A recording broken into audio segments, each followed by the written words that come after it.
Hello दोस्तों, प्रयास classes 1M की तरफ से आप सभी का स्वागत है। हम पढ़ रहे हैं पॉलिटिक्स और पॉलिटिक्स में आज हम पढ़ने वाले हैं उसी के आगे प्रस्तावना। इसके पहले सारे कुछ विशेषताएं पढ़े थे संविधान की। अब इक्वेशन के हिसाब से हम सारी चीज़ें पढ़ रहे हैं, एक एक शब्द को, एक एक चीज़ों को।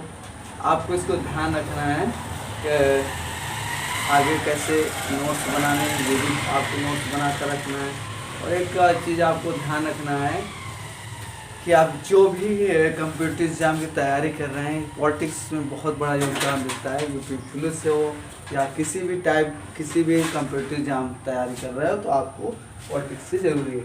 तो आज हम पढ़ने वाले हैं उसी के आगे प्रस्तावना, और मैं एक एक सारे वीडियो डालूंगा आपके लिए। पूरी पॉलिटिक्स जड़ से ख़त्म करेंगे। तो सब क्या है प्रस्तावना? प्रस्तावना है क्या? तो क्वेश्चन इससे बहुत बनते हैं, तो इसको ध्यान रखना। प्रस्तावना का आधार है उद्देश्य प्रस्ताव। प्रस्तावना को किस नाम से जानते हैं? उसका आधार क्या है? उद्देश्य प्रस्ताव। लिखित संविधान, लिखित तारीख कब थी प्रस्तावना की? तो 26 नवंबर 1949 थी। क्या है? तो संविधान का पहला पेज है, और संविधान का हम कह सकते हैं पहला सार है, संविधान का भाग है। जैसे आप लोग कोई किताब खोलते हो तो उसके शुरू में आपके लिखा होता है प्रस्तावना, जो विषय सूची में होता है। उसमें लिखा होता है कि ये यहाँ से यहाँ तक है, फले पेज नंबर से फला पेज नंबर तक है। तो आपको उसी तरह इस संविधान विषय का जब पहला पन्ना खोला जाता है, उसमें सबसे ऊपर लिखा होता है प्रस्तावना। प्रस्तावना के बारे में सीखना होगा। प्रस्तावना है क्या? तो प्रस्तावना का आधार अभी हमने बताया क्या है? उद्देश्य प्रस्ताव। क्या आपके पास? उद्देश्य प्रस्ताव। और लिखित तारीख कब है? लिखित तारीख गिना कब, मतलब कौन सी तारीख को मतलब इसको लिया गया था? 26 नवंबर 1949 को प्रस्तावना शब्द लिया गया था, या प्रस्तावना जोड़ा गया था। इसका मतलब क्या है? क्या है कि ये पहला संविधान का पहला पेज है। तो क्वेश्चन यही से पूछ लेता है, संविधान का सबसे पहला पेज क्या है? तो ये प्रस्तावना ना हो तो उद्देश्य प्रस्ताव भी ध्यान रखना। संविधान का ये सार है। क्या संविधान का सार है? संविधान का ये भाग है। प्रस्तावना के शब्द का मतलब समझना है। प्रस्तावना का मतलब होता है हम भारत के लोग। हम भारत के लोग। प्रस्तावना के शब्द में जो लिखा है, क्या लिखा है? हम भारत के लोग। हम भारत के लोग शब्द से क्या मतलब है कि भैया हम भारत के लोग हैं, हम अपने भारत, अपने इंडिया के लोग हैं। अब देखो, ये शब्द का मतलब होता है ये शब्द लिया कहाँ से गया है? तो ये सबसे ज़्यादा है अमेरिका की क्रांति से लिया गया है कि हम भारत के लोग हैं।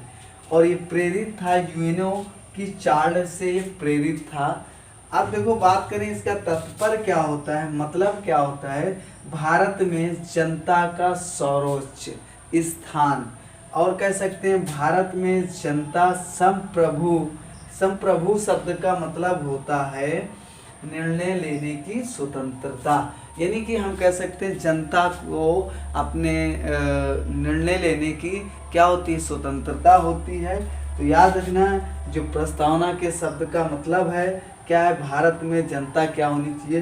क्योंकि हम भारत के लोग हैं, और भारत के लोग का तात्पर्य है हम भारत में, उसमें भारत में जनता क्या होगी? सबसे ऊपर होगी, सर्वोच्च होगी। और भारत में जो जनता होगी वो संप्रभु होगी, और निर्णय लेने की स्वतंत्रता होगी। अगर मैं बात करूं, क्योंकि उस क्या होगा, भारत में शासन करने की अंतिम शक्ति किस पर है? जनता में निहित है। आप देखो कि भैया, अगर आप देखा होगा कि अगर चुनाव होते हैं तो 15 दिन तो आपके नेता आपके सामने हाथ जोड़ते हैं, और उसके बाद 5 साल आपको जोड़ना पड़ता है। अगर कोई मतलब अगर अच्छा नेता है, काम कर रहा है, तो आप कहोगे फिर से इसी को जिताना है। अगर वो मान लीजिए कि नहीं है अच्छा, तो यही कहोगे मैं 5 साल बाद आपको दिखा दूंगा, क्योंकि उसके पास पावर है, जनता के पास। तो वही बात है इसमें, भारत में शासन करने की अंतिम शक्ति किस पर निहित है? सरकार, जनता पर है। और क्योंकि जनता बता देगी कि भैया मैं बता दूंगा कि 5 साल बाद मैं क्या हूँ। अगर मैं इसके आगे बात करूँ दूसरे पॉइंट की, तो इस तरफ मैं लिखे दे रहा हूँ, ये इस तरफ लिखे दे रहा हूँ। अच्छा ठीक है, ये लाइन लिख दिया। अगर मैं आगे बात करूँ, संपूर्ण, संप्रभु, संपन्न, अगला जो शब्द है जो प्रस्तावना मिलता है वो संपूर्ण, संप्रभु, क्या है, संप्रभु, सॉरी, प्रभु, प्रभुत्व,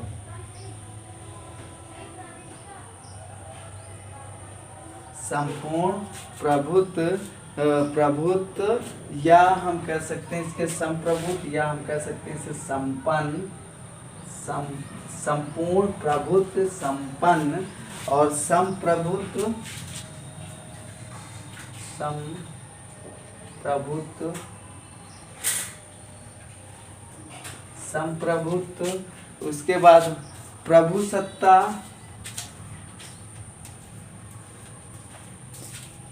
प्रभु सत्ता,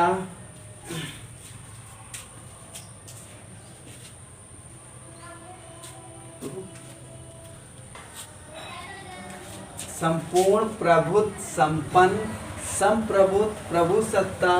26 जनवरी 1950 को ये शब्द को लिया गया था प्रस्तावना में। संपूर्ण प्रभुत्व, संपन्न, संप्रभुत्व और प्रभु सत्ता 26 जनवरी 1950 को।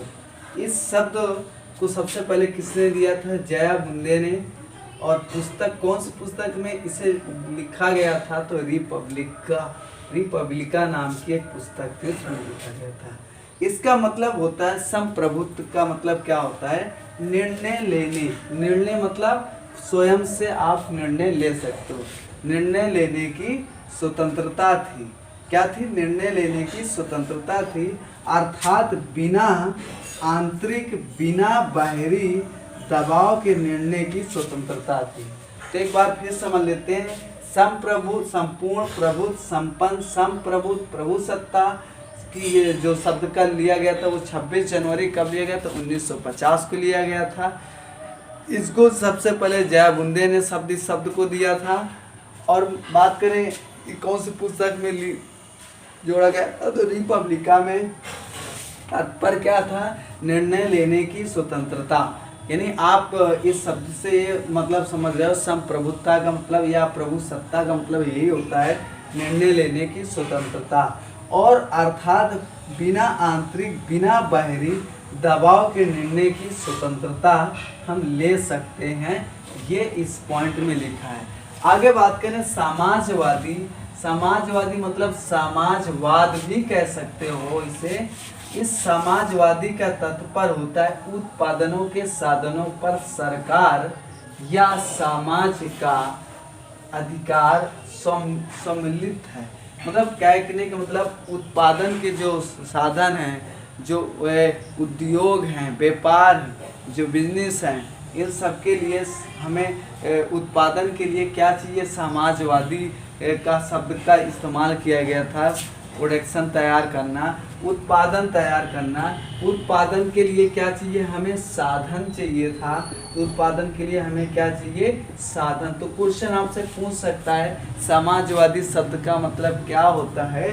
तो उत्पादन के साधन। ठीक है, हम ये कह सकते हैं। इसका उद्देश्य क्या था? तो इसका उद्देश्य बहुत इंपॉर्टेंट है, पूछा जाता है। उद्देश्य होता है मानव कल्याण। मानव कल्याण के हित के लिए। कहने का मतलब ये है कि उत्पादन मतलब जब उत्पादन होंगे तो अब जैसे हमारे पास क्या है, मानव के कल्याण का मतलब क्या होता है कि हर मनुष्य को क्या चाहिए? मनुष्य को देखो रोटी चाहिए, मकान चाहिए, और उसको जैसे अब अंत्योदय योजना के तहत आपको गल्ला प्रोवाइड कराती है सरकार, तेल प्रोवाइड कराती है, क्रीम तो नहीं प्रोवाइड करा सकती। जो आवश्यकताएं वही प्रोवाइड कर सकती है, बाकी आवश्यकताओं की कोई सीमित नहीं है। हम एक चीज़ खरीदो तो दूसरी चीज़ फिर सीमित हो जाती। तो समझ लो कुछ सीमित ही जगह पर रह सकते हैं। इसका आधार का मतलब क्या है? आधार मतलब इसका बेस क्या है? तो समानता। तो क्वेश्चन पूछ सकता है समाजवादी और समाजवाद का आधार क्या है? समानता, अर्थात आवश्यकताओं पर बल देना। आवश्यकताओं मतलब जिस चीज़ की ज़रूरत है उस पर बल देना, ये है समाजवादी और समाजवाद का शब्द का मतलब होता है। अब आगे पढ़ने वाले धर्मनिरपेक्ष, धर्मनिरपेक्ष, पंथ निरपेक्ष। देखो अगला जो पॉइंट है समाजवादी, और समाजवाद के बाद पंथ निरपेक्ष है। और पंथ निरपेक्ष में आगे पंथ निरपेक्ष को हम कैसे लिखा है आपका विलांग में धर्मनिरपेक्ष। धर्मनिरपेक्ष और पंथ निरपेक्ष दोनों अलग पॉइंट हैं। बात करें इसमें तो धर्मनिरपेक्ष का मतलब होता है संविधान में इसका प्रयोग नहीं है, बल्कि पंथ निरपेक्ष का संविधान में प्रयोग किया गया है।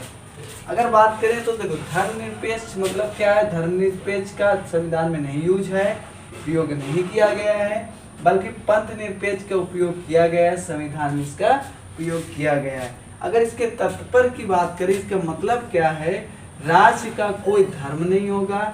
धर्म मतलब कोई भी ये नहीं होगा कि अपना एक राज्य, हर एक राज्य में सिर्फ एक ही धर्म होना चाहिए, ये नहीं। हर तो कोई भी ऐसा राज्य नहीं है, मतलब जो राज्य है वो राज्य पर धर्म नहीं हो सकता है, वो सबके लिए बराबर होगा, शायद जो भी धर्म का हो। तो कहने का मतलब ये है राज्य में कोई राज्य का तो कोई धर्म ही नहीं होगा, वो सबके लिए समान होगा। राज्य और धर्म अगर बात करें तो दोनों अलग अलग हैं, मतलब राज्य अलग है और धर्म अलग है। राज्य में अपने कोई भी राज्य है, कोई भी स्टेट है, पंजाब, यूपी, उत्तर प्रदेश, जहाँ बात करें उन सब जगह पर जो धर्म हैं अलग अलग होते हैं, तो उन धर्म का क्या राज्य बनता है? नहीं।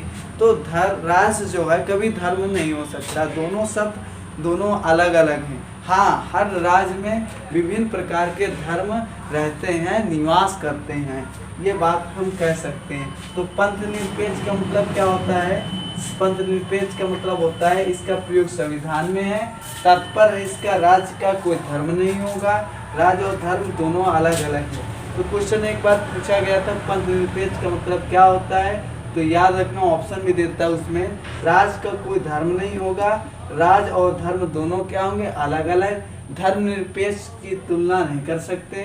धर्मनिरपेक्ष का मतलब होता है इसका प्रयोग संविधान में नहीं किया गया है। अगर बात करें इस तरह समाजवादी की, तो समाजवादी को समझा हमने, धर्मनिरपेक्ष को समझा, और इसके पहले हम प्रस्तावना पढ़ा, और संपूर्ण, प्रभुत्व, संपन्न और संप्रभुत्व सब ये शब्द सारे पढ़े। इसके आगे और भी सार हैं, ये सब कुछ पढ़े। तो आपसे क्वेश्चन पूछता है प्रस्तावना सबसे पहले कब लागू की गई थी या कब ली गई थी? 26 नवंबर 1949 को। इसी तरह अगर बात करें संप्रभुत्व तो 26 जनवरी 1950 को। समाजवादी का मतलब होता है उत्पादन के साधन, यानी मानव का कल्याण करना। धर्मनिरपेक्ष का मतलब क्या होता है, या पंथ निरपेक्ष की बात करें तो धर्मनिरपेक्ष का संविधान में यूज नहीं है, और पंथ निरपेक्ष का यूज है क्योंकि हर किसी राज्य का कोई धर्म नहीं हो। आप देखो, आपको इसके आगे फिर हम पढ़ाने वाले नेक्स्ट वीडियो पर मिलेगा आपको। आज के लिए बस इतना ही रखना होगा। अगर आपको समझ में आ रहा हो तो चीज़ों को आराम से नोट्स बनाओ, चीज़ों को लिखो और शेयर करो, कमेंट्स करो। और किसी भी कम्पिटिटिव एग्जाम की तैयारी कर रहे हो तो प्लीज़ इस चैनल को लाइक और सब्सक्राइब सब कुछ कर डालो भाई। जय हिंद दोस्तों।